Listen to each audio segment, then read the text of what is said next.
Bonjour, je suis Carole Testa, je suis coach parental, mais aussi coach spécialisé en confiance en soi, handicap, gestion du stress et des émotions. Je vais vous parler de l'hypersensibilité. Qu'est-ce que c'est que l'hypersensibilité ?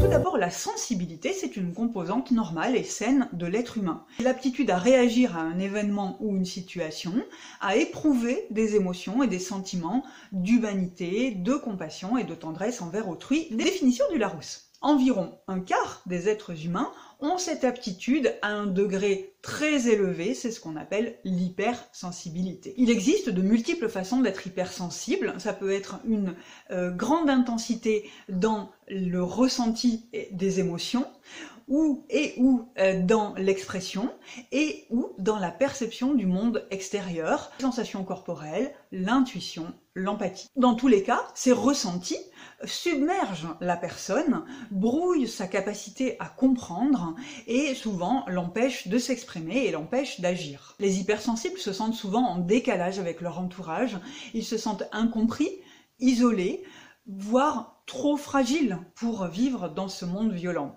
En réalité, cette aptitude est loin d'être une faiblesse, ça peut être une grande richesse, au contraire une grande force, et nous allons voir comment.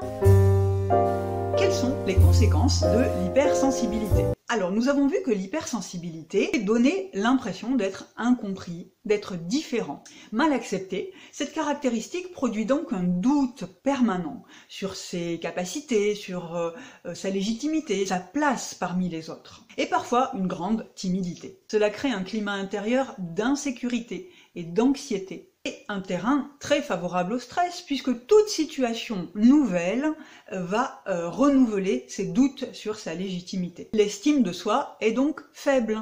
Un comble, puisque l'hypersensibilité signale souvent des qualités hors normes, qu'elles soient humaines, ou intellectuelles, ou artistiques. L'hypersensible se sent facilement rejeté, abandonné, et peut devenir très susceptible, ce qui risque évidemment d'entraîner en retour le rejet tant redouté. Il risque donc de s'enfermer dans l'isolement. Enfin, sa très grande empathie peut lui faire éprouver à un haut degré la souffrance des autres et il peut en souffrir énormément lui-même en miroir. Heureusement, il est possible d'être hypersensible et heureux.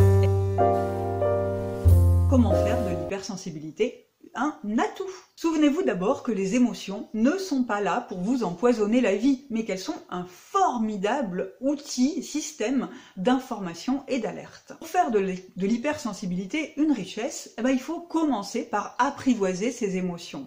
C'est-à-dire les accueillir sans jugement, les laisser s'exprimer. Exemple, je suis triste parce que, et je m'autorise à pleurer si j'en ai envie. Et puis observez ce qu'elles vous disent, ces émotions. Demandez-vous de quoi vous avez besoin, de réconfort, de détente, et offrez-vous-le. Ensuite, il est important de reconnaître vos points forts et de vous accepter tel que vous êtes.